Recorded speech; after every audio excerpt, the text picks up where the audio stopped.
तो आज जब मैं सुबह उठती हूँ तो क्या देखती हूँ, मौसम इतना चटकदार, इतना मस्त हो रहा है कि हवाएं हवाएं चल रही हैं, ठंडा ठंडा हो रहा है, इतनी भी गर्मी नहीं है। इतनी सुबह सुबह उठकर मैं रेडी इसलिए हुई हूँ क्योंकि मुझे अपने दोस्तों के साथ जाना था मूर्थल, जो कि हमें निकलना था 4 बजे, लेकिन इस लड़के की वजह से हम निकल रहे हैं 6 बजे। निकलना था अंधेरे में, निकल रहे हैं दिन में। और नैन्सी को इतना गुस्सा आ रहा था ना, क्योंकि हम लोग 4 बजे से ही रेडी बैठे हुए थे और इसका वेट कर रहे थे, तो इसी की भरपाई करने के लिए इसने हमें चाय पिलाई थी। खैर छोड़ो, गुस्सा करके भी क्या फायदा था, मैं आगे की कहानी बताती हूँ। तो हम लोग पहुंच जाते हैं मूर्थल, लेकिन भगवान को यह मंजूर नहीं था, हमारी बीच में बाइक ही खराब हो जाती है। उसके बाद भी हम अमरीक सुखदेव के सामने से जाते हैं, क्या ढूंढने के लिए, मैकेनिक की शॉप ढूंढने के लिए। अब हमें मैकेनिक की शॉप मिलती नहीं है, बहुत ढूंढने के बाद हमें अंदर कहीं गांव में जाकर मैकेनिक की शॉप मिलती है। बाइक को ठीक करवाने के बाद उसका पेट्रोल लीक हो रहा था, तो उसको बंद करवाने के बाद हम लोग पहुंच जाते हैं अमरीक सुखदेव। तो हम लोग थोड़ा टचअप करने लग जाते हैं, after all we are girls you no.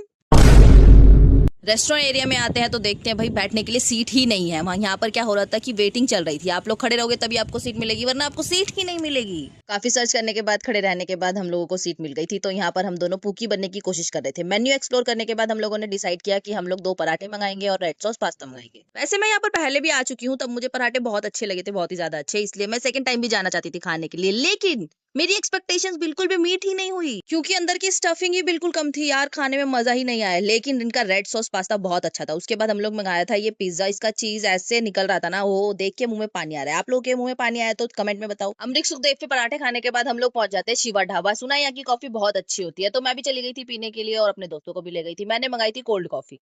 इनकी कोल्ड कॉफी में इतनी ज्यादा कॉफी थी कि पीने के बाद मेरा मुंह ही कड़वा हो गया था। लेकिन जिनको ज्यादा ब्लैक कॉफी और कैफीन कंज्यूम करना पसंद है, वो लोग यहाँ पर आकर पी सकते हैं। शुरू में फिट चेक देते हैं जब रेडी होते हैं। हम लोग सब कुछ खाने पीने के बाद, मुंह की इतनी गंदी वाली हालत होने के बाद फिट चेक दे रहे थे। घर आते आते इतनी गंदी वाली धूप हो जाती है, पूरा शरीर इतना पसीनों में हो जाता है। सबसे पहले आके मैं एसी के आगे खड़ी हो जाती हूँ। हो जो ठंडक मिलती है ना, आत्मा तक को सुकून मिल जाता है यार। उसके बाद मैं इतनी बेहोशी वाली हालत में सोती हूँ, सीधा रात को ही उठती हूँ। मिलती हूँ नेक्स्ट शॉर्ट्स में, बाय बाय।